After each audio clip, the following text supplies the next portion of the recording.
Yes, Rakshita, we can start now. Thank you. Great, thanks, Divya. All right, the recording has begun, which means it's time to begin this session. Hello, everybody, once again for the third time, and welcome to today's webinar. I'm Rakshita, the speaker curator at HerKey, and I'll be your host. As AI continues to evolve, we're moving beyond tools, right, that simply assist humans to do systems that can independently make decisions, automate workflows, and influence business outcomes. Now, while this opens up exciting possibilities, it also raises an equally important question. How do we ensure these systems are trustworthy, transparent, and governed responsibly? Today's session will explore exactly that. How do organizations or how can they build and scale autonomous AI while balancing innovation with accountability? I'm delighted to welcome our speaker for today's session, Rupali Gupta, Global Director of Platform Engineering at Dunnhumby.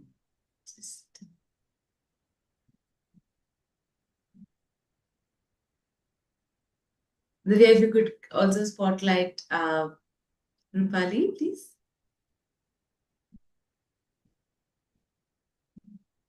Hi, Rakshita. Hi, everyone. As you can see, the lovely person on screen, that is our guest speaker today. Now, a little bit about Rupali before we begin. She has over 22 years of experience in platform engineering, cloud technologies, AI-driven engineering, and enterprise transformation.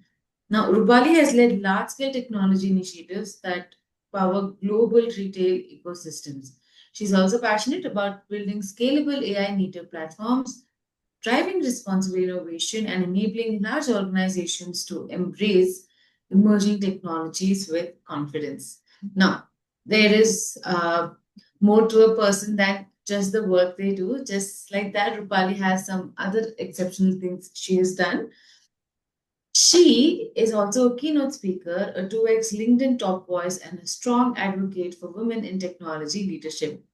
Rupali, it's wonderful to have you with us today. Thank you for joining.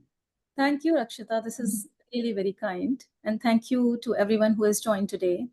I know that this is the middle of a working afternoon and an hour is a lot to give. So thank you for spending it here. I really do not take it lightly, right? And Rakshita, it also means a great deal for me to be doing this with HerKey in a room which is full of, women in technology. And as I always say, honestly, this is the room I always hoped to be in, though. So thank you for calling me here. As well, I'm glad to have you here as well. Thank you. I think with that, we are ready to begin, Rupali. Yeah. Very first question to you is now we know that you've been doing this for quite some time. So you have seen technology evolve across multiple generations. Now, what are you seeing today as enterprises move from AI assisted workflows to autonomous AI systems? Rakshita, this is a good question, great question. Because, see, for most of my career, software did what we told it to do, right? Same input, same output every time. Then AI arrived. And for a while, it just helped. It suggested things, it drafted things, but a human still decided. A human still acted, right? What is changing now is that the agent acts. It moves the money, it changes the records, and it sends the messages, and often nobody checks it first. And that is a completely different kind of software, right? And it breaks an assumption all of us, our careers are built on, that software wants to be told. It does not wait anymore. That is exciting, definitely. It is also why everyone has stopped asking, what can it do? And started, asking, hey, can we trust it? So that is the difference that I'm seeing. I think that's a great observation, right? Because you have seen it from the very beginning. And I think you can also look at the pros and cons of it, right, from an observant point of view as well, because it's there. Yeah, amazing. Thank you. Now, The next question, which I'm sure some of my audience will also appreciate, is what exactly are autonomous agents and how are they different from your traditional AI apps? Okay.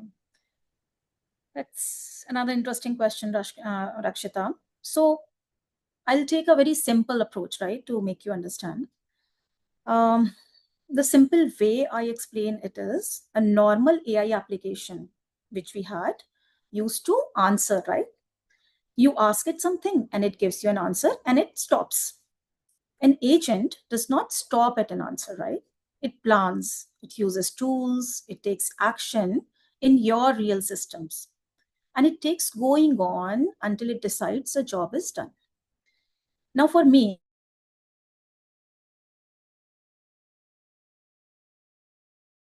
as well, three things that make it that hard for me. The first is it is unpredictable. The same question, you can try it on your, Chat GPT or Claude.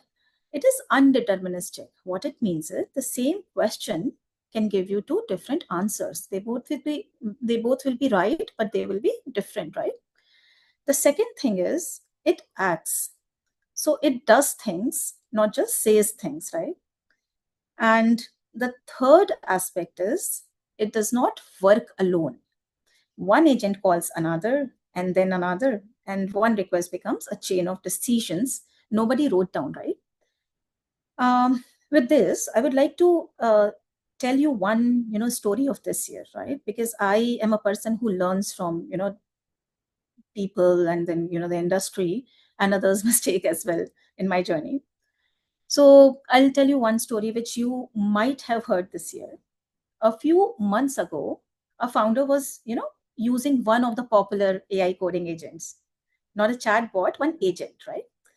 The kind of agent that goes and does the work in your real systems. And it was doing the routine task. It hit a small problem, a password did not match, right? Instead of stopping and asking, the agent decided to fix the problem itself. And it decided to delete a storage volume. Okay. Now what happened? It went looking for an access key. It found one lying in a file, right? That file was in a completely unrelated place, and that key had permission to do everything. It could do anything to the system. So it ran the delete. No confirmation, no human, right? 9 second, Rakshita. 9 second, and the entire production database of that company gone. And those backups were sitting in the same place. Oh no. See, this was the software that the car rental business used to run their mornings on, right? And one Saturday, the whole system simply was not there. Now, the easy story here is that, okay, scary AI, what can we do? But that is not the real lesson. When the founder asked that agent what happened, it confessed, right? It confessed in writing. It said, I violated every principle I was given. But for me, the truth underneath is something different, right? The agent just did not go rogue. It guessed wrong, but with root access, right? Now think about what that means. That key should never have been able to delete a production database, right? There was no check before an action that could not be undone. It shouldn't be so easy at all. And the backup were also stored in the same place as the things they were, meant to protect. And you are storing that at the same place as well. So not one of those was a model problem. Ask yourself, if I ask you, was this a model problem? I don't think that was alone a model problem. Every single one was a governance problem, right? So what I think is we are rushing when we are, creating agentic AI and autonomous systems. We are putting these agents, which are really the autonomous agents and which are, which are replacing your human intelligence at some point. So we are putting these agents into production faster than we are building the safety around them. And for that, I think it is important aspect of this talk today that how we create those agents in a very governed way, right? So that they do our work, but not, delete the protection database again. I hope course. I answer it simply, right? Yeah, I mean, I just can't get over the fact that something like this happened, and it just makes me wonder. You're so right. So many times they are doing it because it's the niche trending thing to do, or it's the biggest buzzword to exist. So everybody is using it, but yeah, like, are we really prepared? Do we really know what to do? Is the right question to ask. Absolutely. And I hope the talk today helps our future leaders and current leaders understand and stop and then, answer, question those things. Sure, it will, Rupali. That was a great example of what can go wrong if the governance is not done right. Right. So, thank you. My next question to you is now, because we spoke about some of the independent decisions it did. Now that AI systems have got access to make more independent decisions in general, why has trust become one of the biggest conversations for enterprise leaders? Absolutely. Because the moment software acts for you, is it accurate, stops being the right question, right? Mm-hmm. Think about that agent I just described. Its reasoning was perfectly logical, right? I saw a problem and I solved a problem, accurate in narrow sense, but it was catastrophic, right? So for me, a decision can be completely accurate and still be a disaster, right? So leaders have started asking four things instead, right? And I'm sorry I could not create any slide, but I'll try to answer them on my fingers, and then I'll try to explain it simply here. So the leaders have to answer four things here, right? Can I predict what this system will do? Can I see what it did and why? Can I stop it before it does something I cannot undo, right? And the fourth thing is, when it acts, is there a clear line back to a person who is accountable, right? So these four questions are very important for any leader. If a leader cannot say yes to those four questions, they cannot scale it. It does not matter how good the demo was. And that is why trust is the conversation. Trust is the bottleneck now, not the capability. That is the shift we are seeing, and I think it's the need of the hour. And again, talks about the capabilities of the person doing it or leading it as well, right? If these thoughts don't come to your mind when you are leading something as crucial as this, then we have some other problems to look at, isn't Well it? said, Rachita. Great. Now, so that is the thing that you think needs to be done. But what I also want to know is, how do organizations enable this while maintaining control and accountability? And also, if you are comfortable sharing, what does an effective enterprise governance framework for autonomous AI look like? Okay. So the question is, how do you enable innovation, right? With this control, I am talking about governance, but organizations want to have innovation. That is right, because we want to move ahead. But the trap in that question, Rashita, is thinking that it is a trade off, that you either move fast or you stay in the control, right? The best teams I've seen refuses that trade-off, and they do it by changing what governance means, right? And governance, I like actually this a lot. It is a core to my heart because this is what I do day and night in my organizations, previously and now in dunnhumby. So I know this by heart, that governance done badly is definitely a gate, right? Everybody stops and asks permissions. See, it adds no safety, and engineers just find a way around it, right? When you do it governance the right way, right? Governance, when it is done well, it becomes your guardrails. It is simply there in the road. And now I will tell you one example that I really like actually to talk about when when I think about when I talk about governance. So Right. you have seen the mountain road, the mountain, Yep.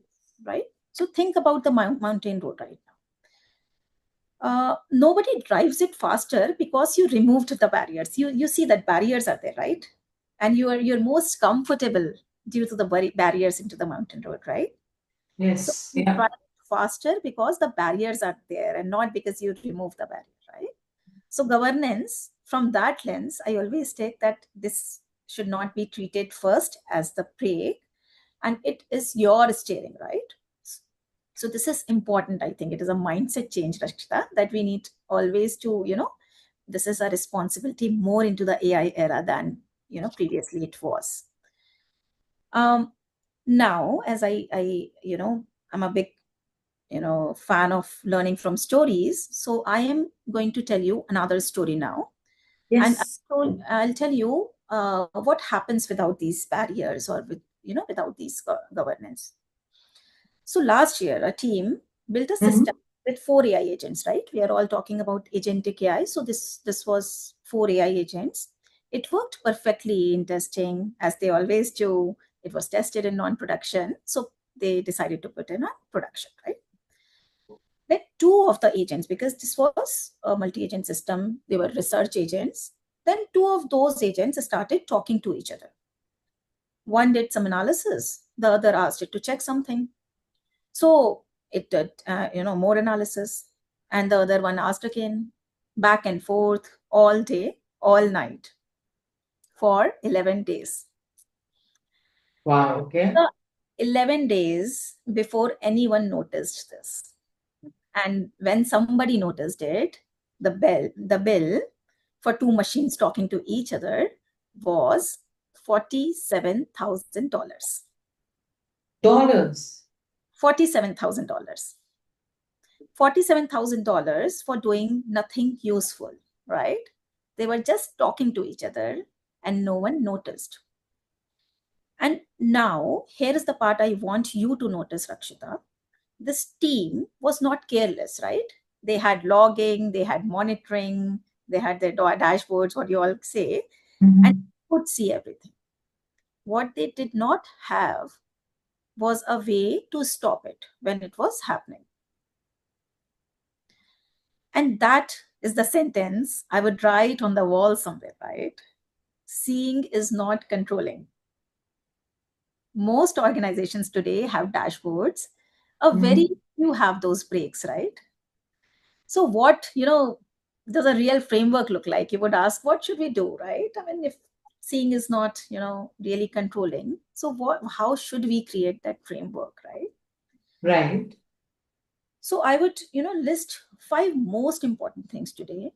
And then this goes on and on when, there are multiple things beyond that, but 5 foundational things, right? Mm-hmm. And none of them is a document. They are all live running in the system.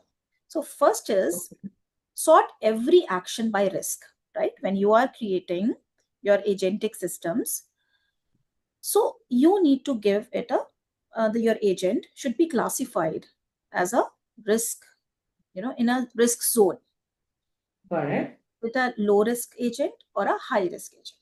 What I say is an informational agent or an actionable agent, right?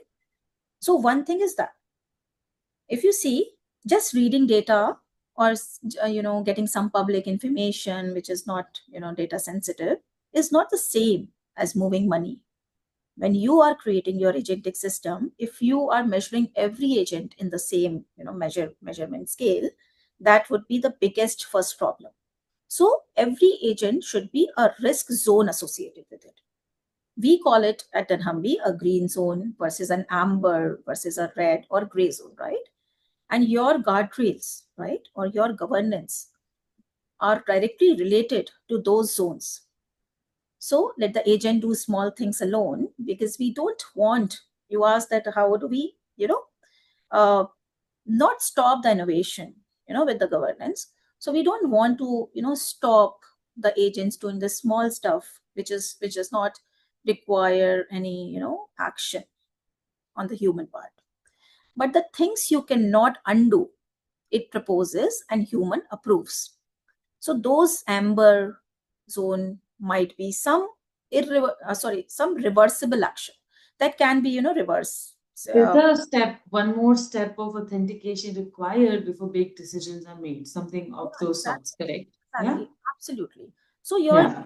what your agent will associate, the guardrail. If you need a human in the loop, then I think that is where your high risk agent will require a human approval, right?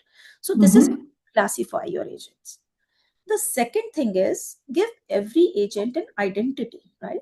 There should be no agent in your ecosystem which you are not aware of. We call shadow agents, right? And that identity should provide the smallest access it needs, right? Remember the deleted database.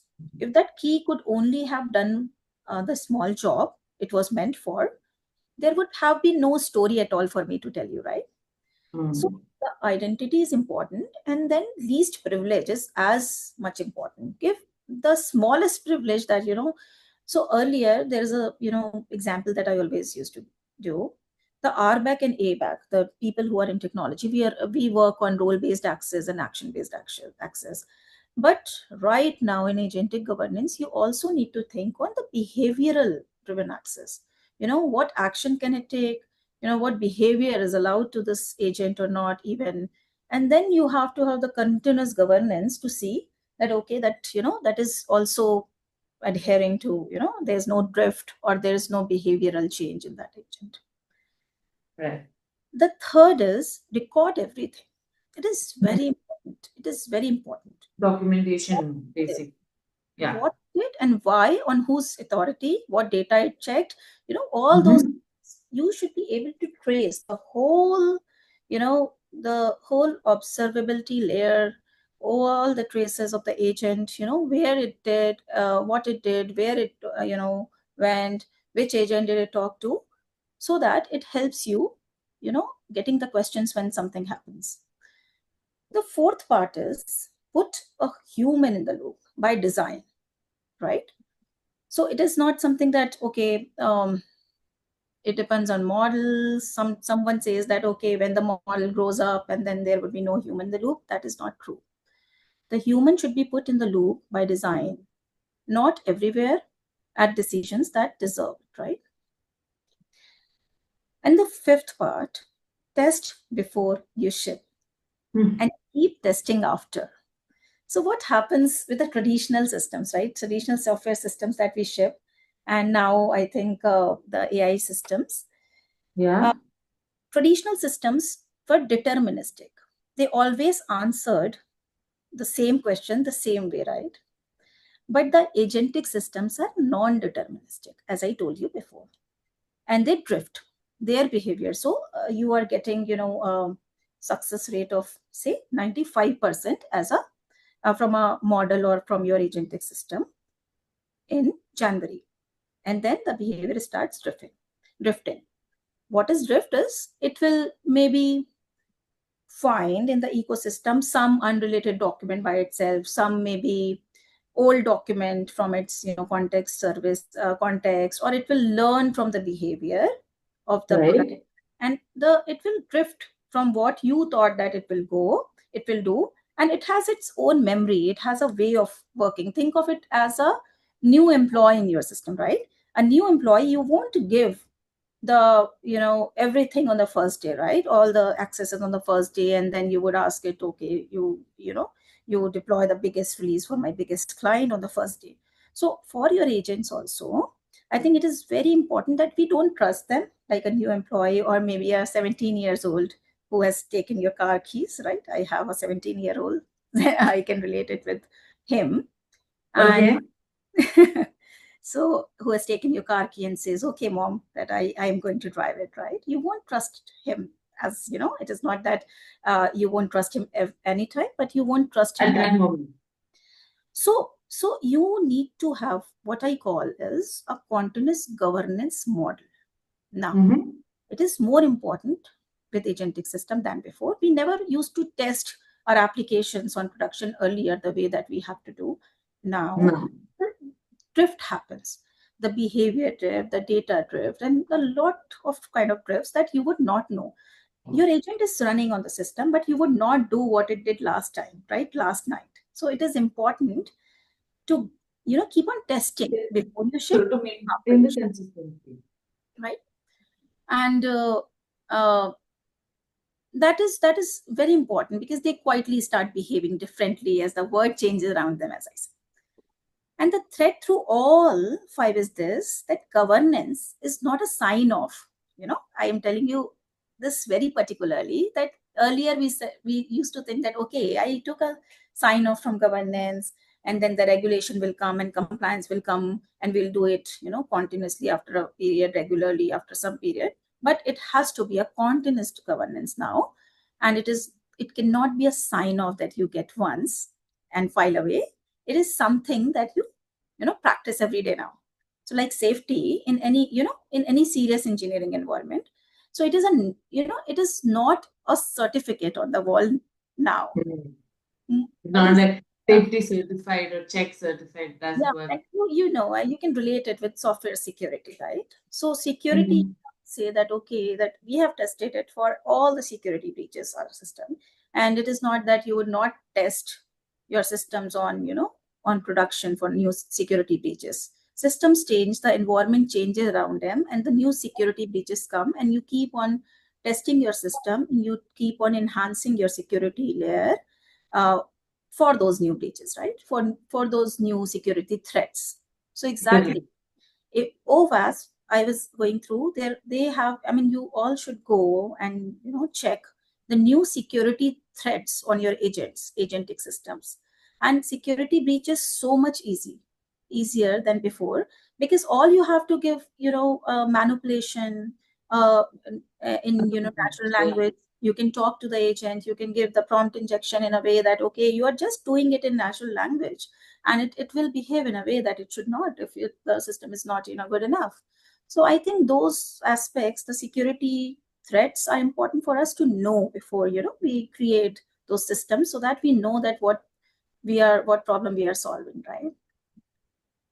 So I hope that I was clear on Oh, I explaining. think you were quite clear. Thank you for all the examples. Also, it just made it easier to actually resonate with the things. Rupali, two things that I took away from this answer. One, you don't look like you have a 17-year-old. I have a baby face. I have two sons. Yeah, One is no, 7. no. Yeah, I just like I couldn't get past it for the next 10, 20 seconds because I am like, wow. You made my day, Rakshita. And I'm sure some of our audience members will also agree to this because I just couldn't get past that. This conversation seemed, of course, it didn't strike me because obviously you have so many years of experience, right, Rupali? But yeah, I mean, we should have seen it coming, but that is amazing. Two teenagers, one about to be adult, and one is a teenager about to be 14. So, and it seems, a problem sometimes to me, because a new office I would join, they would say that, okay, are you a fresher? Somebody would come and, sit beside, say, oh, new freshers. So, yeah, I think I enjoy that as well, Rakshita. And sometimes And I need to like really. show your proof of age. Yeah, I mean that is so interesting, and that's the thing, right? Also, I think this is there may be similar people on your boat, right? People who probably, like you called it, a baby face, or they Yeah. always look younger than they are. So sometimes they tend to underestimate you as well. So it's also nice to sort of, once you do the talking, to sort of remind them and prove it to them that, hey, you know what you're doing. I enjoy it now more than I worried it earlier then, but yeah. And a lot of women who are really well maintained, and they look like, alike. And I share a very good bond and a respect with them, that, okay, we should be like that. Yeah, exactly. Lovely. Thank you. Thank you. So Rupali, now that, how can we maintain, like, how can not you as in leaders in general, how can they ensure that there is transparency, reliability, and responsible decision making? And also, is trust becoming like a bottleneck for AI adaptation rather than tech capability? Um, it's a great question on my part, actually, and it's a great platform actually that I can talk about that. What I think, see, transparency comes from records, in my opinion. Yeah. So if you cannot explain why a system did something, you Mhm. cannot defend it. Sorry. And what you cannot defend it to a customer, not to your board, and eventually not to a regulator, right? So this is about transparency for me, that you should have a data backed up for your, for your system to say that, okay, this is a transparent system, right? Then comes the reliability. Reliability comes from measuring the quality of your decisions, right? And that too continuously, as I mentioned, not checking once in a demo, okay, is it working, not working, right? Yeah. And then Consistent. and Yeah. then comes the very important part for a leadership, which is responsible decision making. So responsible decision making comes from being honest, right, about which decisions a machine should be allowed to make alone and which one it should not. And this last one is not a technical decision, it is a leadership decision, Rakshita. So for me, technology, see, can tell you what is possible, right? But it cannot tell you what is wise, right? And drawing that line is our job. And it cannot be handed to whoever, happens to closest to the code at that Yeah, time. it has to be accurate and And yes, I think trust is the bottleneck. I would go mm. further, Rakshita. It is becoming the bottleneck. Now, and you know, it is not only becoming the bottleneck now. It has already been the bottleneck. It already is the bottleneck. For a while. Okay, yeah. Why? If you see, walk in most of the companies, right, and you will not find a shortage of clever models. You name the model, and the companies would be experimenting with them, right? What you will find, I'm telling you, and you can experiment it with some of your leadership team members. What I find is a great what graveyard, what we call, of pilots, right, and of demos that work beautifully and never went live, right? And when you ask why, the answer is almost never the model was not good enough. It is that we could not, get comfortable letting it run without something watching. We don't know Mm. what is what to production, how we scale from, pilot to production. So that Right. is the first problem, Rakshita. And you don't know, you don't solve this, you don't solve a trust problem with a better model. You solve it with a better governance. I want you to remember this today. I'm going to remember the examples being used, Rupali. I think they're excellent because they're real life things. Now, these are things that do happen. So, I But really have to acknowledge the analogies you've been using. They're making it really interesting to remember. And I'm that, not from the same background, so I think you're making it very easy. that is my motherly teaching instinct, I think, I would say. Now you're proving to be a teenage kid's mom. And the good news is this is engineering, right? And we know how to do this. We just have to choose to do it, right, Rakshita? So this is important here. And one thing from this session definitely is the takeaway that governance, which nobody thinks about mostly when you're creating some pilots, governance, how we, raise the right questions about governance at the right table. Hmm. I think it's also important to remember that this is the due diligence process for pretty much everything. But especially with this, when the stakes are as high as what your agents do right now, I think it's very important to keep them in mind. Yeah, definitely. Well said. Great. Well, Rupali, I'm absolutely loving this conversation. I do have a few more questions for you before we can open the forum for some Q&A. This is a reminder to our audience. If you do have questions, I know Rupali is doing a fab job in explaining these things. However, if you still do have questions, we would love to answer them. So Definitely. please drop them in the Q&A tab of the call, and we'll pick them up towards the final segment. So, yeah, just a reminder for our audience.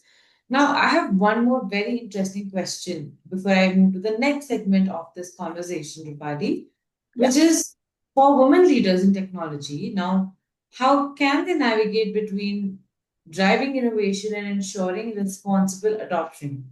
And Hmm. also, like a piece of advice you would share with tech leaders looking to build careers in AI. Right. So since you asked about the women leaders, I'll answer this a little personally, Rakshita, right? So for a lot of my career, I walked into the rooms and I counted, not on Mm-hmm. purpose. It just happened, right? And it would, Right. and it was about my early career. I would sit down, look around the table, and realize I was the only woman there, or one of two. Right? Mm-hmm. It happens, right? Yep. I will be honest with you about what it did to me early on, right? It made me quieter. So I would have a view, a strong one, definitely, as we always have. And I would wait, right? And I would wait until I was completely certain, right? And Right. until I was sure that I could not possibly be wrong. Can I answer this? Can I ask this? Those things, right? Mhm. And by the time I was certain, the room was, you know, it had moved on, right? So this happens with all of us, most of us, right? Um, what changed for me was not confidence. And I Okay. would be careful here because we tell young women, right, to be more confident. And honestly, I do not think that is the answer. What changed for me uh, was that I stopped waiting until I was certain. And I started speaking when I cared. And these are two different things, Rakshita, right? Um, Certainty for me comes from your head, right? And caring comes from somewhere else. So early, in my career, it happened, which helped me shape of thinking. And it is one story that I wanted to now raise. So Okay. I sat in a design review, right, where a younger early in my career, when a younger engineer, a woman, said something quietly. I still remember that, and nobody heard it, right? And the conversation moved on. And 20 minutes later, a gentleman said the same thing, and the room agreed. And I Yes. said nothing, Rakshita, at that time. And I have thought about that room for years. And this is how I become, a very, very big advocate of women in technology as well. The next time it happened, I stopped the meeting, you know, and I said, she said that 20 minutes ago. Can we go back? So that's the smallest thing, Rakshita, that I have ever done, right? And this is the thing that I'm most glad about.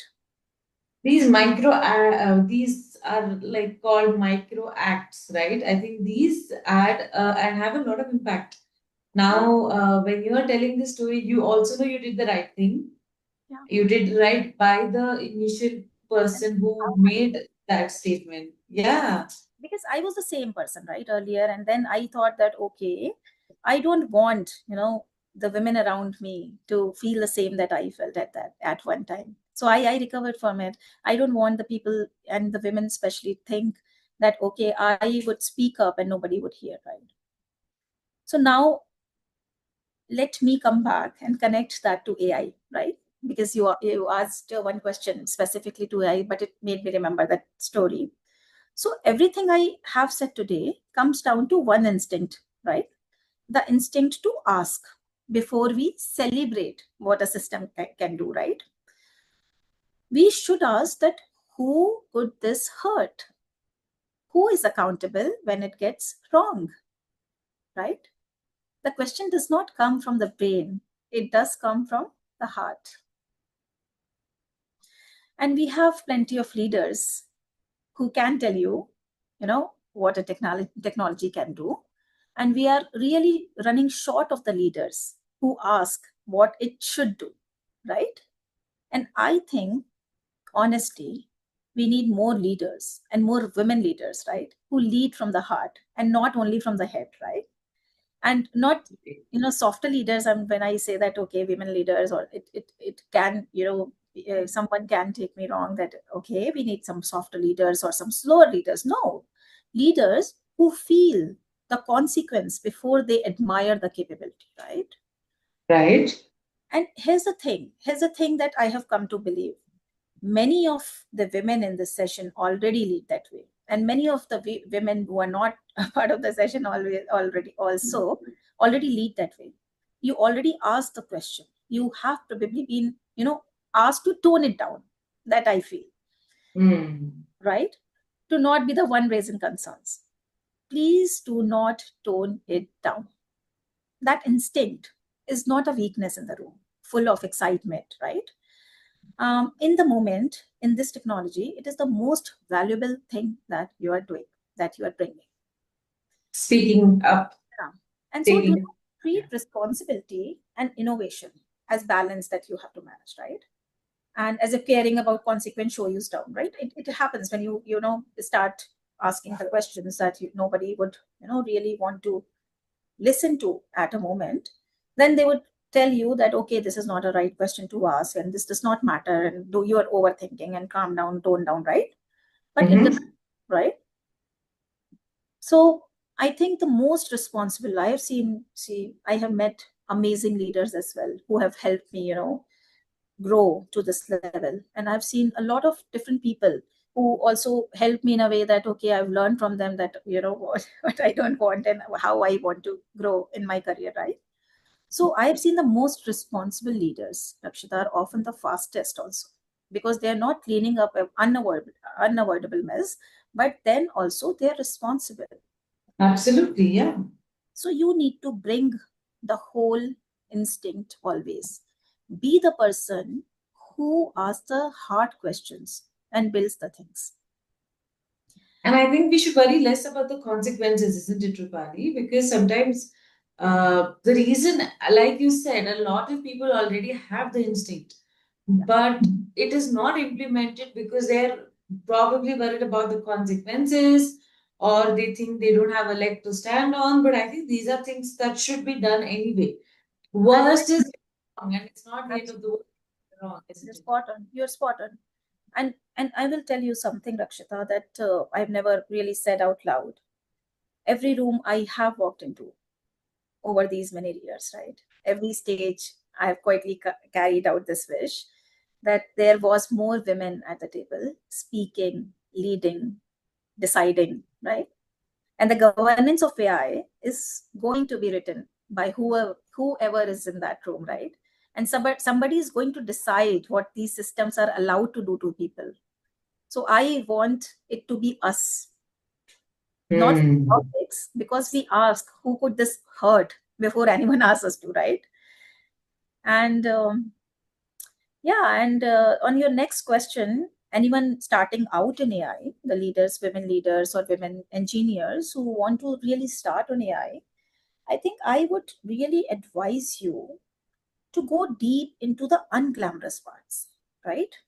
You would heard a lot of things about, we are, using this model, that model, we are doing this vibe coding, that too, right? This, they would, a lot of, AI experts, I would say, are circulating among LinkedIn a lot. But one who are really doing the unglamorous work are really very little, set of the people. Everyone wants to work on the model, the demo, the things that get applause. The people who become irreplaceable are the ones who understand, the boring layer underneath. I would say a Yeah, boring, because that is the technology layer which people don't get a lot of appreciation very quickly. because it's also not easy. Yeah, it is not easy as well. But how do you make these systems safe, visible, and reliable? You would see very few people are building that. So I would want you all to learn, start thinking from that perspective. And the second thing is build your judgment, right? Not just the skills. I mean, skills you would learn and then you would want to do inside, the papers and how the things work, how the LLM works. If you're learning about the LLM, don't just stop at the white coding, right? Understand, how these systems are made from inside, how they are running. Because if you don't understand, believe me, I have around 22 years of experience. Till date, Mm-hmm. I'm a very hands-on person. Because see, you have to lead a team of hundreds of people. You are leading very, very, exceptionally good freshers, which are, on the top of the world, the AI world, etc. You're exploring on the vibe coding, etc. But how Yeah. you can be on top of those people, how can you, uh, show them the bigger picture, and you draw the end-to-end, picture for them. How do you stop them at the right breaks, at the right, time? You have to keep on learning yourself, right? And you need to not only learn your skills but judgment, right? Skills will get automated somewhere, right? But judgments will compound. This is what I, want you to um, Remember. remember, definitely. And then the last thing, do not wait until you are certain. Speak when you care. It is important, very important for us. Wow. I think that's a great line. Do not wait till you're certain, speak when you care. I think because that is the first instinct we get anyway. If you care enough to think about it, then we might as well speak on it. And one thing, Rakshita, I remember as I talk now. So there was this mentor that got into Fidelity. I hope she would be hearing me today. So she was the head of diversity into Fidelity, right? DEI into Fidelity, diversity and inclusion. And I was eventually working with her on one project called Stock Plan Brokerage, SPS. And it was very complex program, right? Things went down, and I was very young, and then I used to apologize a lot at that time, right? And it was a big problem. An incident came in a very critical program, and Okay. I was a tech lead at that time, not a head of architecture, or no, not fancy positions, but I was a lead, still lead.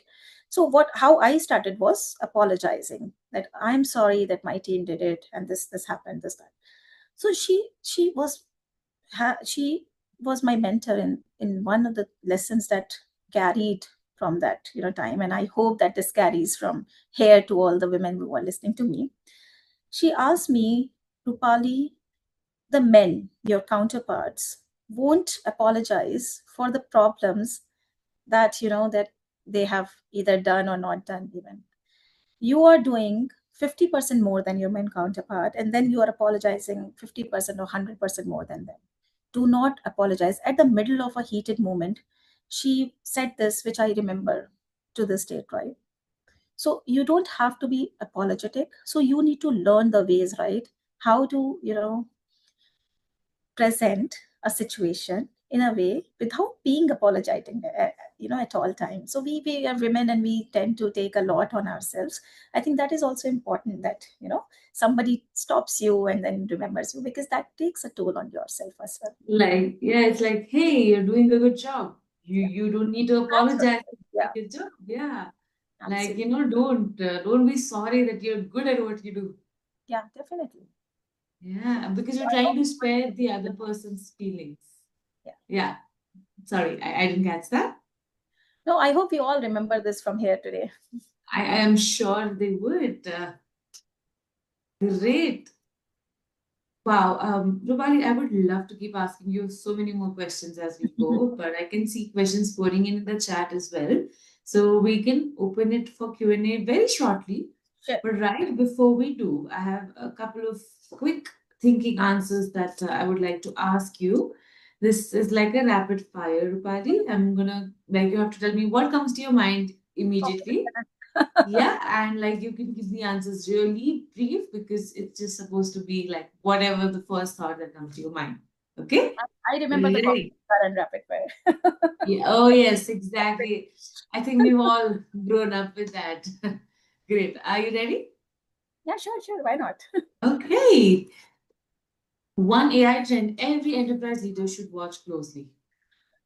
Agents moving from pilots to real decisions. The moment software starts acting on its own, governance stop being optional. Lovely. One misconception people have about autonomous AI. Autonomous AI, that the better model solves the hard problems. It does not. The model is the easiest one. Okay. A leadership principle that has shaped your career. Okay, that is a good question. It is think about the consequence before you think about capability. And Fidelity and financial services taught me that the hard way. Lovely. So, and my final question for you, one technology innovation you're most excited about. Okay, so I lead platform team. So platforms where the safe path is also the easiest path. When doing the right thing takes the least effort, I think everything changes, right? So about the perspective, isn't it? Yeah. Mhm. Amazing. Thank you. I think that was a very quick and interesting rapid fire as well, Rupali. Now, before we dive into the Q&A, because I know you also love to answer some of these questions, this one's for our audience. If you are listening, can I get some hand raises, please? Just as a change of encouragement for Rupali. Yeah, keep them coming. Okay, I can see a few. Amazing. Thank you.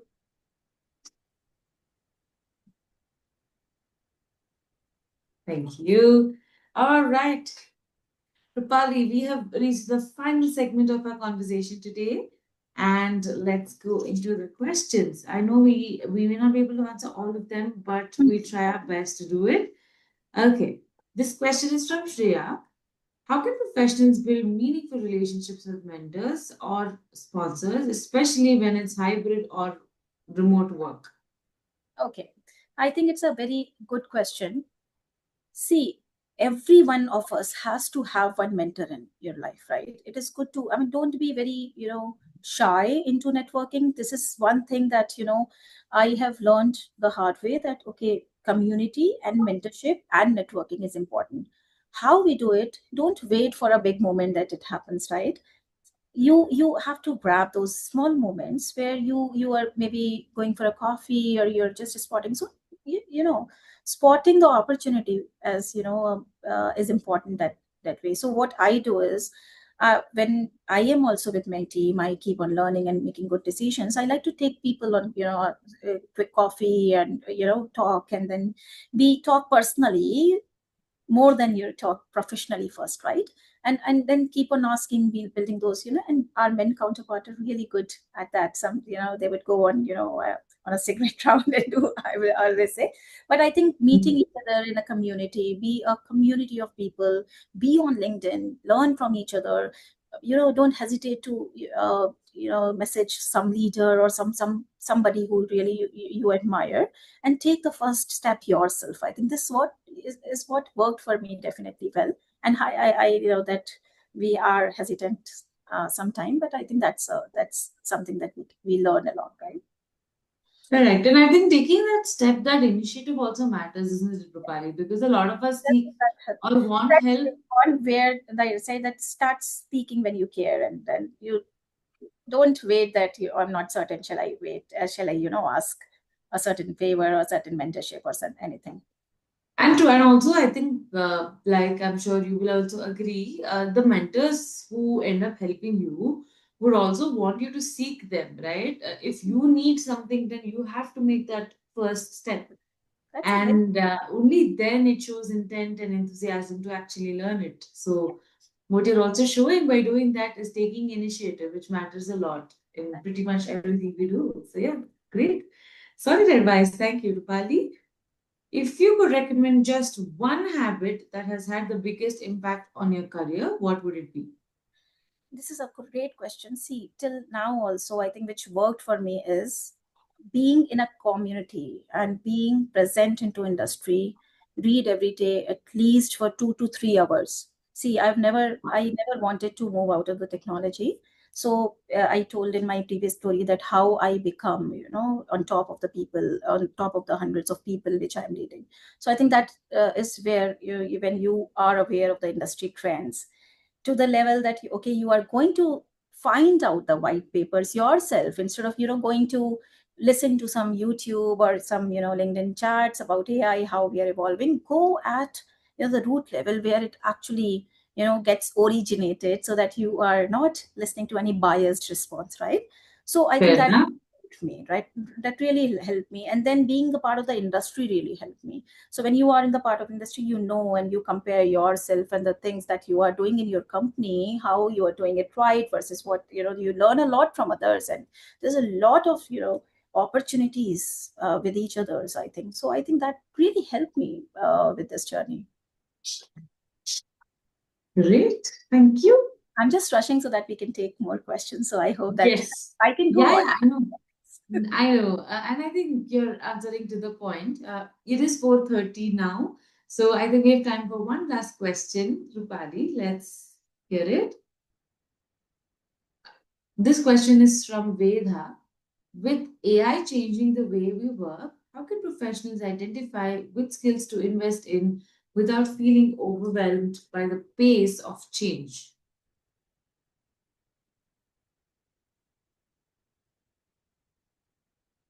Looks like Rupali has had an internet glitch. Let's give it a second. I'm sorry, Rakshita. I think there is a software, restarted my system. So I have joined from my phone. I'm sorry about that. No worries at all. Let me just ping you on team.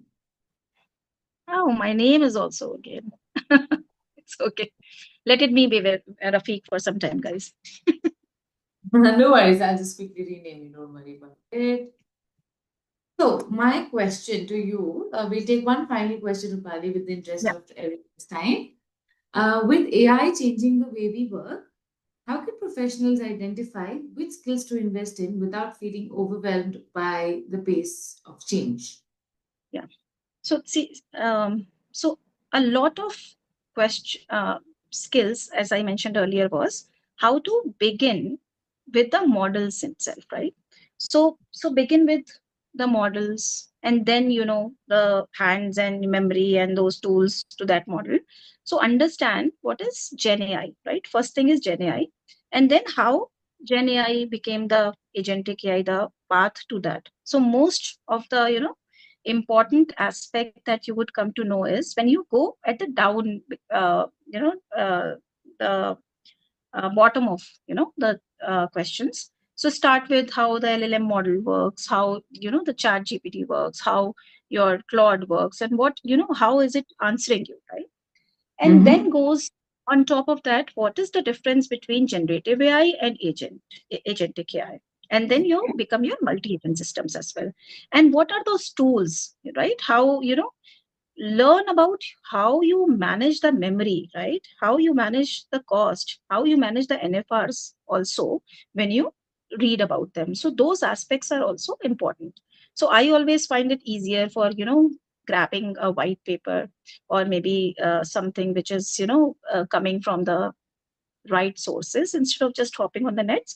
Or I am also writing the two newsletters on my Okay. LinkedIn. So if somebody see, the foundational thing is very important. If you see, a lot of people are just rushing on the very high level, but the foundation is, if the foundation is not sorted, we will not be able to sail through the AI journey. So I also write two of the newsletters, the platform path and the AI pulse. So if anyone Mhm. of you is interested in joining and learning in joining the learning journey, I think you're very much welcome to join it, uh, those newsletters on my LinkedIn account, and you will,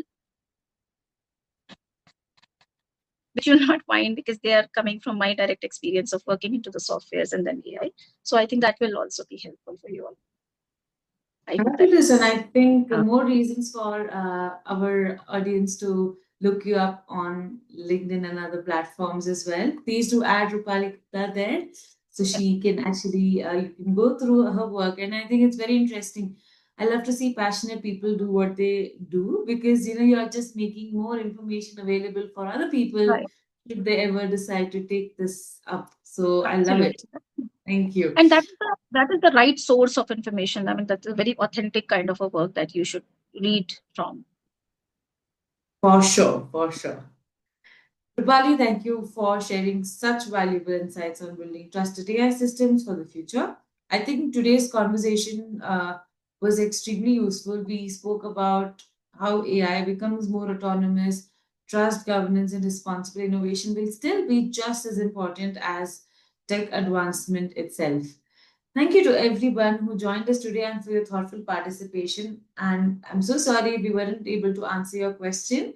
You can connect with Rupali directly, and I'm sure you'll find a lot of information as well on her profile.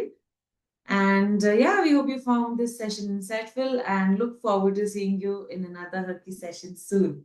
Rupali, I hope to see you back on our platform as well. Shout out to dunnhumby and the team at HerKey for making this happen. Yeah. Thank you a lot to everyone. And Rakshita, you have been a very good host, actually. The kind of questions you asked shows actually the kind of maturity that you have also into the ecosystem and the kind of experience that you are, leading this. I absolutely love your work. Thank you, Divya, for hosting me here. Thank you, the whole HerKey, for hosting me here. And thank you, dunnhumby, for giving us a platform that we are talking to each other. At dunnhumby, we are very serious about creating those governance framework, and that's where a lot of experience is coming from. So it is good, yeah. And you guys are absolutely free to reach out to me at my LinkedIn profile. I'm a very approachable person. I like to raise women community together. So I would love to meet all of you and then talk each other or mentor some of you, definitely. Lovely. People, this is your opportunity. Please do hit her up right away. Once again, thank you. Have a wonderful rest of your day. It's almost the weekend, so I hope you have a good one, Rupali. Happy weekend, guys. Thank you, girls. Bye. Thank you. Bye-bye. Thanks, Rupali. Thank you.